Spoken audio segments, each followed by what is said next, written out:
Ghali à Alger, l'Espagne tend la main, silence officiel au Maroc.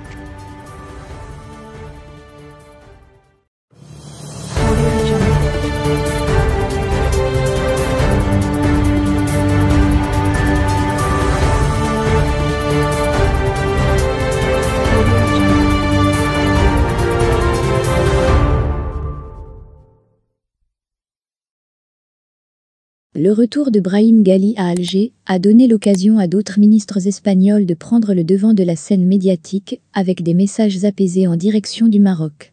Du côté du gouvernement marocain, l'heure est à un étrange mutisme. Brahim Ghali est rentré, le 2 juin, en Algérie. Depuis, des ministres espagnols, essentiellement du Parti socialiste ouvrier espagnol, se relaient pour louer les relations stratégiques avec le Maroc.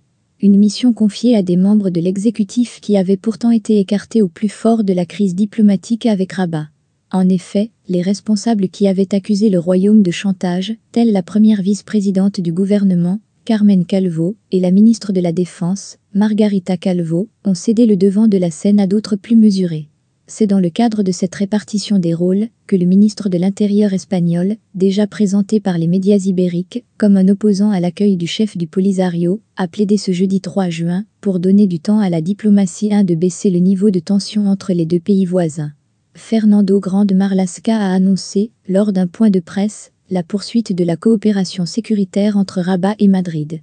Nous travaillons sérieusement de manière coordonnée lorsqu'il s'agit des questions sécuritaires, qui ne sont pas de moindre importance que celles du terrorisme et du crime organisé, a-t-il souligné. Luis Plana, une autre ministre socialiste chargée de l'agriculture et de la pêche, grand connaisseur du Maroc, où il était ambassadeur de 2004 à 2010, a été appelé pour assumer sa part de responsabilité dans la nouvelle campagne de son gouvernement. À Tolède, il a affirmé que la coopération entre Madrid et Rabat, dans les domaines de l'agriculture et de la pêche est solide, car les intérêts des deux pays convergent clairement. Silence au Maroc. Étrangement, cette campagne de communication des responsables espagnols s'exécute sans la moindre réplique de la part du gouvernement marocain.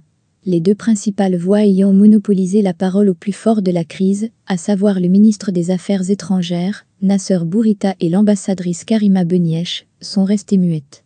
Les deux officiels n'ont ainsi émis aucun communiqué pour réagir au déroulement du retour de Brahim Ghali à Alger, alors qu'il est poursuivi dans différentes affaires pour des faits de viol, enlèvement, séquestration, torture et crimes contre l'humanité.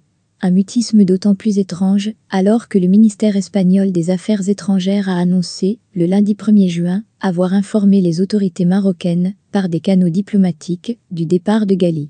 Le Maroc souhaite peut-être donner une chance à la médiation française pour recoller les morceaux d'une relation maroco-espagnole fortement bousculée par l'affaire Brahim Ghali, à moins que cette désescalade ne soit le prélude à une révision de l'approche adoptée par le Maroc durant cette crise.